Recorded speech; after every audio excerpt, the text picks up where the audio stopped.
JD. Ang kwentong ito ay hango sa totoong buhay.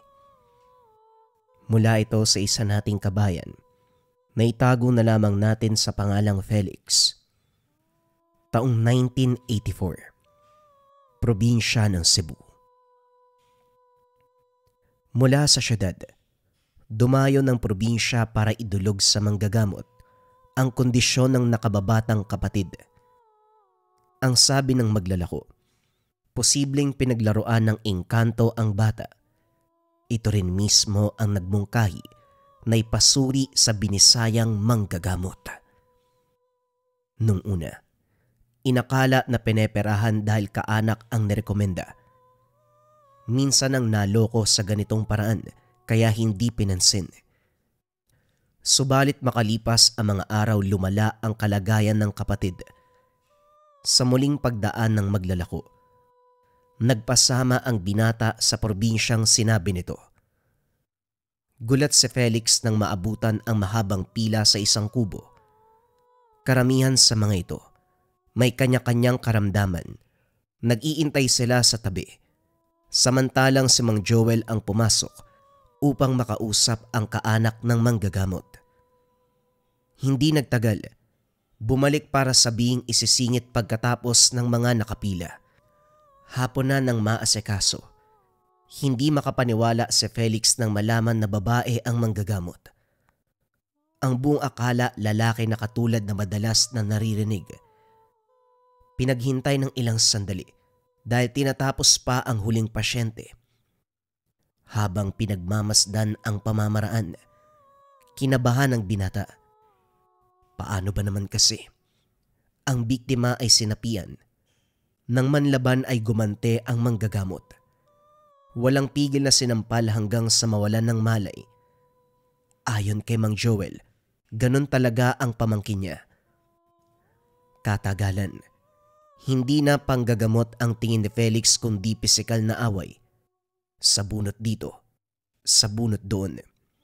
Hampas dito, hampas doon. Tinapatan ng pagiging agresibo ng sumapi. Nang sulyapan ang patpating kapatid, awa ang naramdaman ng binata. Palihim na nagpaalam kay Mang Joel na uuwi na lamang sila kaysa mabugbog ang bata. Ano ka ba? Pili lang ang pinagbubuhatan ng kamay ni Malia. Hindi naman siya nananakit kapag hindi kinakailangan. Nandito na kayo, malayo ang biyahe kaya tumuloy na lang. Asahan mo ang paggaling ng kapatid mo. Wika ni Mang Joel. Nagbuntong hininga si Felix. Nanatili. Pinanood ang susunod na kaganapan. Bugbog sarado man ang pasyente. Nagbalik sa ulirat. Gumaling. Bagay na hinangaan ng matanda. Ayon pa sa pasyente, walang nararamdaman na sampal at sabunot ng manggagamot. Lahat ng iyon napunta sa pisikal na katawan ng sumaping mambabarang. Nakahinga si Felix nang marinig ito. Sa unang tingin, natukoy kagad ang sanhi ng kondisyon. Isang kapre ang nasa likod ng paghihirap ng bata. Naibigan, ginugulo tuwing gabi. Manghihina dahil unti-unting hinihigop ang lakas. Ngayon pa lang, inangkina ng kapre ang kapatid mo. Dinadalaw tuwing gabi upang masigurado na walang ibang aaligid. Maganda ang bata, kaya hindi nakakapagtaka na matipuhan. May puno ba malapit sa inyo? Tanong ni Malia, ang manggagamot. Oo, puno ng talisay na ilang dekada nang nakatanim. Nauna pa yon kaysa sa mga residente ng lugar. Pero bata pa lang si Fatima, 11 anyos pa lang siya. Matitipuan ba ng elemento ang ganong kabata? Tugon ni Felix. Walang pinipiling edad ng pambibiktima ng mga elemento. Bata, dalaga, matanda, kapag natipuhan, pagdidiskitahan, mabibiktima talaga. Padali lang to. Bigyan mo ko ng ilang minuto para puksain ng kapre. Namangha si Felix sa ugali ng manggagamot. Puno ng kasiguraduhan ang salita. Kumunot ang noo. nang makitang dinuraan ng 3 beses ang ulo ng kapatid.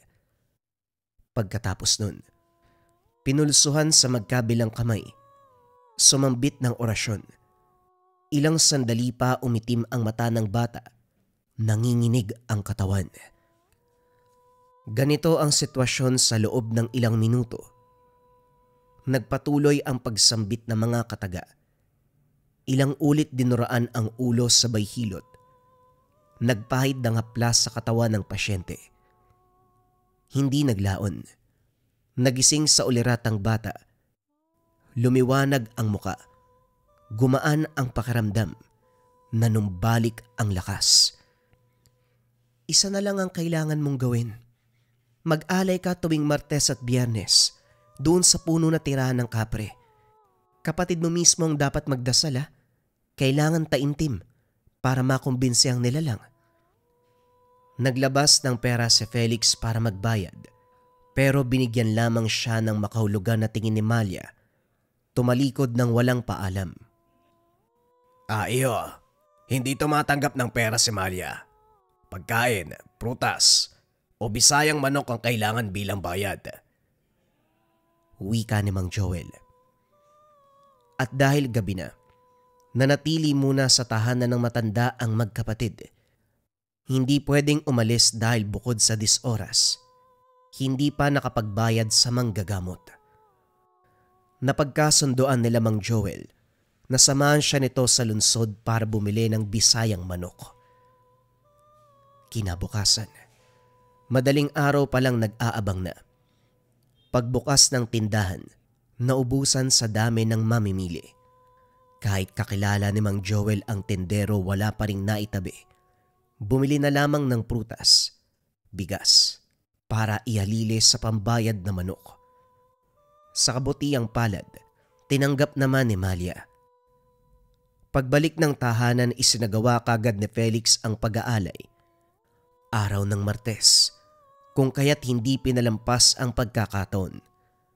Karne ng baboy, baryang tigpipiso, at dasal ng kapatid ang inihanda. Takip silim ng magtungo sa puno ng talisay, inilapag ang alay. Sinimulan ni Fatima ang pangamuyo, subalit imbis na tanggapin ng kapre ay nagalit ito. Napansin ni Felix na may mabigat na kamay ang nakaakbay sa kanya. Kagad sumama ang pakiramdam. Ang braso ay hindi maigalaw. Nang sulyapan ng kapatid, may malabong anino sa likuran. Dali-daling nilapitan, nawala bigla. Nang tumindi ang karamdaman ng balikat, tinapos ng binata ang pag-aalay. Pagbalik ng tahanan, labis na pagod ang iniinda ni Felix. Diretso higaan, kinabukasan ng nagising. Iba ang kutob ng binata sa kasalukuyang pakiramdam. Hindi maigalaw ang balikat hanggang sa braso. Kaunting kilos. Labis ang sakit na para bang may patalim na nakatarak sa buto. Hindi lang yun. Mabigat ang ulo na parang mabibiyak. Isa lang ang naisip. Ang biglaang nangyari kahapon habang nag-aalay. Pilit inalala ang bawat detalye. Kahit na walang tao sa paligid, isa lang ang sinisi, ang kapre. Tinanong ang kapatid kung taimtim ang pagdarasal, subalit umiling ito. Inosenteng sinabi na hindi marunong. Napabuntong hininga si Felix. Ito ang nakitang rason kung bakit nagawa ng kapre na pagdiskitan siya. Ang magagawa na lamang, mag-antay ng Biyernes para muling maisagawa ang pag-aalay. Sa pagdaan ng araw, lumala ang pakiramdam ng binata. Apektado ang buong katawan. Mabigat. Hindi maigalaw ng maayos. Dahil sa kondisyon, kinausap ng mabuti ang kapatid. Tinuruan kung paano magdasal. Sinikap na matapos ang pag-aalay para mawala na rin ang dinaramdam. Pagsapit ng araw, nag-alay muli ang magkapatid. Matapos mailatag ang karne at barya, sinimula ng kapatid ang pangamuyo. Sumali na rin si Felix. Taimtim ang pagdarasal. Subalit sa kalagitnaan ay may umaaligid. Mabigat ang presensya. Mararamdaman ng galit. Hindi naglaon may malakas na boses mula sa kung saan. Lumikha ng nakakakilabot na ingay. Sa puntong ito tumakbo ang kapatid sa takot. Tumilapon ang binata ng hablutin ng kung sino. Pag-angat ng tingin, nasulyapan ng malaking anino ng kapre ang nanlilisik na mga mata. Wala sa sariling kumaripas ng takbo ang binata. Pagdating ng tahanan, lumala ang pananakit ng balikat at braso. Saktong dumaan si Mang Joel, binanggit ng binata ang nangyari. Nagmungkahi kagad na bumalik ng probinsya para ipasuri sa manggagamot. Napailing si Malia nang ibahagi ni Felix ang kaganapan. Hindi maitago ang galit dahil 1 o 2 beses lamang ang pag-aalay. Kapag bigo, siya bilang manggagamot ang babalikan ng nilalang. Hindi lang yun. Maging ang pasyente ay posibleng magdusa muli. Sinuri ang bata pero laking gulat dahil walang makapa na karamdaman. Nang mapasulyap kay Felix, dito nagbago ang reaksyon. Bigla niyang sinabuyan ng lana, nagbato ng mga salita. Nang tumagal naging personal para sa binata dahil hindi naglaon bigla itong nanampal. Gaganti na sana pero nakaramdam ng kaginhawaan. Gumaan ang mabigat na pakiramdam. Hinayaan niya itong manampal hanggang sa tumigil ng kusa. Sa puntong ito ikaw naman ang mag-aalay. Bisayang manok, babae na itimang paa, isang ogis, bisayang itlog, barya at 3 tabako. Ako mismo ang gagawa ng pag-aalay. Pupuntahan kita sa inyo sa takdang araw. Siguraduhin na handa ang lahat sa oras na yon. Wika ni Malia. Matapos ang pag-uusap, nagpasama kay Mang Joel sa paghahanap ng binisayang manok at itlog. Kaso walang nakita. Nagkaubusan dahil marami ring bumili bilang pambayad sa mga naagrabyadong elemento. Nagtungo kung saan, subalit walang matagpuan. Nangako na lamang si Mang Joel na ito magpapatuloy sa paghahanap. Dadali na lamang sa takdang araw ng pag-aalay. Pagbalik ng tahanan, nakiramdam si Felix sa takbo ng pangyayari. Panay ang titig sa puno ng talisay na matatanaw lang sa likod ng bahay. Sa isip ay nagdasal ng taimtim. Hiniling sa elemento na wag pasobrahan ang pagpataw ng karamdaman. Walang ideya ang binata kung gumana ang pagdarasal pero inulit-ulit sa tuwing hapon. Sa paglipas ng mga araw, inantay ni Felix ang pagdating ni Malia at Mang Joel. Nakalimutang magtanong kung kailan. Si Mang Joel naman ay nasa probinsya pa. Habang tumatagal, sa dami ng gawain, nawaglit sa isipan ang tungkol dito. Subsob sa trabaho si Felix. Ang kapatid naman ay inatupag ang pag-aaral. Minsan na lang sila magpang-abot sa tahanan. Lingid sa kalaman ng binata, may bagong iniinda ang kapatid. Naghalo na rin ang pakiramdam niya. Pagod sa trabaho at ang lihim na pag-atake ng elemento. Hindi nagtagal, umuwi silang magkapatid na diretso bagsak sa higaan. Wala ni isang nakaimik. Mabigat ang katawan. Hindi na malayan ang paglipas ng oras. Pagmulat ng mga mata ay umaga na. Hindi makabangon. Parang dinaganan ng toneladang bigat ang katawan. Maging ang kapatid ay hirap sa pagkilos. Mabuti na lamang napadalaw si Mang Joel upang ibigay ang bisayang manok. Nang makita ang kalagayan, kagad tinawag ang pamangkin. Sinuri ni Malia. Nilapatan ng paunang lunas ang kondisyon ng magkapatid. Dito rin nalaman ang dahilan ng panibagong karamdaman. Sa kalokohan ni Fatima, pinuntahan ang puno ng talisay. Tinagataga ang puno. Pinagmumura ang elemento. Sa kilos na galit ng husto ang kapre, pinatawan ng parusa ang magkapatid. Gayunpaman, gumaan ang pakiramdam ng malapatan ng orasyon. Sa dinami-dami ng pasyente ko, kayong magkapatid ang bukod tanging matigas ang ulo. Ikaw, Felix, nasa 8 gulang ka na pero hindi man lang magawang gabayan ng nakababatang kapatid. Mabuti na lang, pinaluwas ko rito si Tio Joel. Kung hindi, bangkay na kayong maaabutan. Sa susunod na linggo pa sana yung punta namin eh. Hindi magawang mag-alay dahil hindi pa takdang araw. Ang ginawa na lamang ng manggagamot, mag-orasyon sa tahanan, magpausok ng insenso. Pinipigilan nito ang pagtatangka ng elemento na pumasok ng bahay para maggasik ng kasamaan. Bawat pintuan, bintana ay nilagyan ng pangontra. Maigpit ang payo ni Malia sa magkapatid.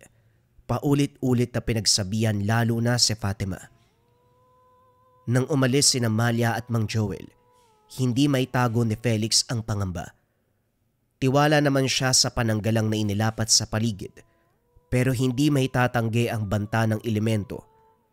Binantayang maigi ang kapatid, iniiwasang makagawa ng pagkakamali. Sa kabutiang palad, walang nangyari sa nakalipas na linggo hanggang sa sumapit ang araw ng pag-aalay. Kinatay ang manok na Bisaya. Nilaga kasabay ang itlog. Inihanda sa isang nigo kasama ang tabako, kanin at barya. Nagtungo sila sa puno ng talisay. Hindi pa sinisimulan ang ritual, humagupit ang banta ng kapre. Sunod-sunod na nahulog ang mga tuyong dahon, maging ang sanga ay bumagsak. Nayanig kahit wala namang hangin. Hindi lang yun, maririnig ang nakakakilabot na boses. Ano man ang mangyari, walang makikinig sa panggugulo ng kapre. Pumikit ang lahat. Magsimula kayo sa pangamuyo. Sinunod nila Felix, Fatima, sumabay na rin si Mang Joel.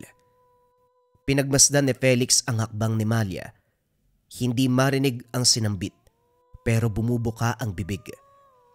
Nagpausok ng kamangyan, dinasalan ang alay bago inilapag sa paanan ng puno. Pagkumpas ng kamay, pag-oorasyon, inilibot sa puno ang pausok. Ito ang paulit-ulit na ginawa. Nag-abot ng barya sa kanilang magkapatid. Inutusang ihagis sa puno kasabay ng paghingi ng tawad. Nang magawa ang lahat, nagukay sa tabi ni Mang Joel na sakto lang ibinaon ang nigo ng alay. Pagkatapos ito, muling nag-orasyon si Malia. Nang matapos ang babae, lumakad na sila pauwi. Ipinagpatuloy ang dasal sa altar ng tahanan. Mahaba-haba ang inabot na oras. Natapos din makaraan ang ilang sandali. Nakahinga si Felix. Sa wakas nakapagbayad na rin sa lahat ng kasalanan sa kapre. Nagmungkahi ang binata kung pwedeng palayasin sa puno ang elemento para hindi na magkaroon ng problema sa susunod. Bagay na tinanggihan ni Malia. Ayon dito, mahirap bawian ng tahanan ang mga nilalang dahil magsisilbi itong buwis-buhay na laban. Kung natatakot ka na maulit-uli ang nangyari, mainam na mag-ingat kayo ng kapatid mo. Kayo ang umiwas sa panganib. Buwanang lumipas, balik sa normal ang lahat. Subsob sa trabaho si Felix. Sa pag-aaral naman, binuhos ng kapatid ang buong oras. Tuwing Sabado at Linggo, pumupunta sa tahanan ng kaklase si Fatima para magsagawa ng proyekto. Ang binata naman ay magtutungo sa mga kaibigan para maglibang. Parehong may kanya-kanyang mundo. Sa hindi inasahan, habang tumatagal ang paggala, nakasalubong ng panganib at muli nakaranas ng karamdaman. Kakaiba ngayon dahil may resulta mula sa ospital. Tumor sa buto ang lumalabas kay Fatima. Kay Felix naman ay kanser sa atay. Nagtataka sa takbo ng pangyayari. Naguguluhan dahil kakagaling lang sa gupit ng kapre. Ngayon ay may diferensya sa kalusugan. Mabilis ang kaganapan. Parehong nanghina dulot ng karamdaman. Naninilaw ang balat ni Felix. Ang kapatid naman ay hindi makagalaw dahil sa sakit sa buto. Naging mahirap ang araw-araw na gawain. Humantong sa punto na sinisisi ang Diyos sa parusang natatanggap. Nang malaman ng kaanak, dinala sa espesyalista. Sinubukang gamutin, subalit walang pagbabago. Sa paglipas ng panahon, palala ang kondisyon. Sa huli, ospital na mismo ang sumuko. Umuwi sa tahanan, doon mano-manong inalagaan. Isang hapon, napadaan si Mang Joel para maglako ng taho. Nagulat dahil kakagaling lang sa pakikipaglaban sa elemento. Ngayon ay meron na namang iniinda. Kinutuban sa sanhi ng karamdaman, kung kaya't nagmamadali sa pagtawag sa pamangkin upang ipasuri ang magkapatid. Dumaan ang araw. Tumawag ito at sinabing may inagrabyadong mambabarang. Nagkatitigan ang magkapatid. Hindi maisip ang pangyayari. Inalala ni Felix ang nakaraang kalokohan. Pag-iinom lang naman ang inatupag kapag kasama ang mga barkada. Sinigurado rin ni Fatima sa tahanan ng kaklase lang namamalagi. Walang kilala na mambabarang. Baka may nakasalubong kayong tao na nagawa ng masama. Nagalit kaya pinabarang kayo. Isipin nyo ng mabuti. Napailing si Felix. Walang sumagi sa isipan. Nakahinga kahit papano nang ipangako ni Mang Joel na ipaparating kay Malia ang kaganapan. Subalit nang malaman ng kaanak, mahigpit na tumutol. Hindi naniniwala sa ganitong klase ng pangyayari. Hindi kinilala ang barang o namang may kinalaman sa kaliwa. Mas pinaniniwalaan ang resulta sa ospital. Ipinaglalaban na malinaw ang karamdaman. Tumor sa buto at kanser. Pinaliwanag ng binata. Binanggit din na minsan na silang tinulungan ng Binisaya. Lalong nagalit ang tiyahin dahil para dito, nag-iimbita ng kamalasan ang ganong pamamaraan. Pinalis na lamang ni Felix si Mang Joel bago lumaki ang usapan. Kaya kayo nagkakasakit kasi dumulog kayo sa Bisayang manggagamot na yan. Hindi nyo ba alam na puro kamalasan ang ibinibigay niyan? Magabatang to hindi nag-iisip. Felix, tigil-tigilan mo ang pagiging uto-uto. Isang lapit pa doon ha. Makikilala niya kung sino ko. Sa banta ng tiyahin, hindi na lamang nagpakita si Felix kay Mang Joel. Patuloy sa pag-inom ng tabletang gamot.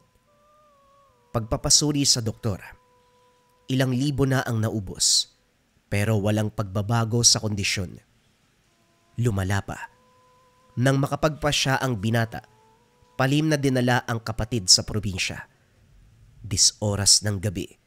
Kumatok sa tahanan ni Malia. Napakadami nyo namang problema. Pangatlong balik na to ah. Ano bang ginagawa nyo sa buhay nyo? Wika ng manggagamot. Mahahalata na sa boses ang inis. Pasensya ka na, kailangan namin ng tulong mo eh. Ang sabi mo kay Mang Joel Barang, gawan mo naman kami ng paraan para gumaling sa pambabarang na to. Magbabayad ako kahit magkanong halaga. Ganyan ba talaga kayo? Palaging bukang bibig pera. Bisayang manok pagkain. Makabuluhang bagay ang tinatanggap ko, hindi kasama ang pera. Pumasok muna kayo, magpahinga kayo. Bukas ko sisimulan ang pagsusuri. Nabuhayan ng loob si Felix. Subalit may gulong dumating. Sinugod si Malia. Lumabas si Malia bitbit ang itak. Sinabuyan ng langis ang mag-ina na parabang mga aswang. Ano ba Aling Merna? Gulo ba ang hanap nyo? Baka nakakalimutan mong hindi kami aswang. Kaya wag mo kaming sabuyan ng kung ano-ano. Hindi nga aswang pero mambabarang kayo. Nagalit ka ba kasi napagaling ko ang biktima mo? O umabot na sa iyo ang balita na susugurin ko kayo? Mana ka sa nanay mo. Akala ko pa naman, naibaon kasama ng katawan niya ang dugo niyo. May natira pa pala sa inyo. Para sa'yo, Aling Merna, malinaw pa sa sikat ng araw ang ginawa niyo noon. Bagay na kailanman, hindi makakalimutan ng pamilya namin. Mabuti na lang, hindi natuloy ang ligawan niyo ni Tio Joel. Dahil kapag nagkataon, madudungisan niyo ang dugo namin. Ngayon sabihin mo kung ano ang sadya niyo rito. Subukan mong galawin ang anak ko. Hindi kita papalampasin sa susunod. Tandaan mong mabuti yan, Malia. Banta ng matanda bago umalis. Nakiramdam si Felix habang nasa paligid ng ali. Tumindi ang bigat ng pakiramdam. Gayon din ang kapatid na sandaling nawalan ng malay. Pinagbigay alam ito kay Malia. Pasimpleng tumugon ng dalaga. Siya ang bumarang sa inyo. Huwag na kayo magtaka. Nilinaw ng dalaga kung saanong paraan. Naalala ni Felix ang unang pagdayo sa lugar. Noong naghahanap ng bisayang manok kasama si Mang Joel, may aksidenteng nabunggo. Malakas ang pagkakabangga niya kaya nagalit ang ali. Dito lang naalala na si Aling Merna ang ali. Dagdag pa ni Malia, likas ang kasamaan ng ginang na kahit mapasulyap lang dito ay sapat ng dahilan upang mambarang. Buong pamilya ang pinupunterya. Pagsapit ng umaga, sinuri ni Malia ang kondisyon ng magkapatid. Kagad dilapatan ng pangontrang dasal na siyang unti-unting pumigtas sa nakakonektang sumpa. Pinainom ng langis at pinahiran ang buong katawan. Pagkatapos ng mahaba-habang orasyon, isinagawa ang isa-isang pagtanggal ng insekto. Una si Fatima, dinuraan ng 3 beses ang hita at saka hinilot. Walang ideya si Felix kung para saan ang pagdura. Tahimik na lamang nananood. Habang naghihilot, may nabuong bukol, sinugatan at sa puntong pinisil. Sa lagubang ang lumabas. Nilinis ang sugat at saka mano-manong tinahi. Tinapala ng dinikdik na lamang dahon pagkatapos. Si Felix ang sumunod. Tagiliran ang hinilot. May bukol na nabuo. Pagsugat lumusot ang salagubang. Nilinis ang sugat at mano-manong tinahi kagaya sa kapatid. Hindi nakaramdam ng sakit sa pag-alis ng insekto, pero sa pagtahi ay napadaing. Gayunpaman, hindi na alintana dahil naisalba ang kondisyon. Pagkatapos ito, si Malia ang mag-isang nagritual. Nilapatan ng orasyon ang nakuwang salagubang. Inutusang bumalik sa mambabarang. Hindi binahagi kung para saan. Makaraan ng ilang oras nagbago ang pakiramdam ng magkapatid. Unti-unting humupa ang kondisyon hanggang sa nanumbalik sa normal. Magpapaalam na sana si Felix, pero laking gulat nang mapansing nangihina si Malia. Hindi to makausap. Sakto naman na dumating si Mang Joel, siya ang humarap sa pamangkin. Hindi talaga matigil ang Merna na yan. Pagkatapos sa mga tao, pamangkin ko naman. Ayaw niya kaming tantanan. Pwes, ako mismo ang makakalaban niya. Walang imik na sinunda ng tingin ni Felix ang matanda. Nagbitbit ng itak at saka nagmarcha palabas. Inihabilin sa binata ang pangangalaga kay Malia, subalit ayaw magpaistorbo ng dalaga. Nagintay si Felix hanggang marinig ang boses ni Mang Joel. Duguan ito. May saksak sa tiyan. Nagmamadali sa pagtawag kay Malia para gamutin ang matanda. Sa kabutiang palad ay naisalba. Sa puntong ito si Malia naman ang galit. Lumabas. Sumugod kung saan. Hindi nagkaroon ng pagkakataon si Felix na makapagsalita. Gusto nang makalis sa takot na madamay sa gulo. Kaso nga lang, nahihiyang umalis ng walang paalam. Nagintay ng tiyempo pero malaking gulo ang inabot. Naglalaki ang boses ni Malia at Aling Merna ang maririnig sa buong dako. kinakabahan dahil ibang salita ang namutawi sa bibig. Wika pa ni Mang Joel, nagbabatuan ng orasyon. Sumiksik sa sulok si Felix at ang kapatid. Si Mang Joel naman, hinikayat si Malia na tapusin ang ali. Napatanda na lamang ng krus ang binata. Lumaki ang gulo. Nagsara ng bintana at pintuan ang mga kapitbahay. Si Felix naman, nagtatanong kung nasaan ang Lana. Naisip na gamiting proteksyon kung sakali. Pinayuhan naman sila ni Mang Joel na wag nang mag-alala dahil hindi ugali ni Malia na pabayaan ang nasa paligid. Hindi naglaon kusang umatras si Aling Merna nang mapansing nakikinig ang kapitbahay. Nakahinga si Felix. Pero ang inakalang tapos na ay hindi pa pala. Nagritual si Malia sa kabilang silid. Nilapatan ng orasyon ang insektong nagsilapit. Matapos ihipan ng 3 beses. Kanya-kanya sa paggapang ang mga insekto. Sinamahan ng orasyon sa hangin. Nang makatsyempo si Felix, nagmamadali sa pagpapaalam. Walang imik si Malia. Sumenyas lang ito na umalis na sila. Nagmamadali sa paglalakad ang magkapatid. Nakampante nang nakasakay sa bus pabalik ng tahanan. Ilang araw matapos ang kaganapan, nagkita muli si Felix at Mang Joel. Nabalitaan na nasawi sa matinding labanan nila Malia ang mambabarang na si Aling Merna. Ang anak naman nito ay nagdurusa sa karamdaman, resulta sa kapangasan ng ina. Kinumusta ng binata si Malia. Ayon sa matanda, nasa mabuting kalagayan.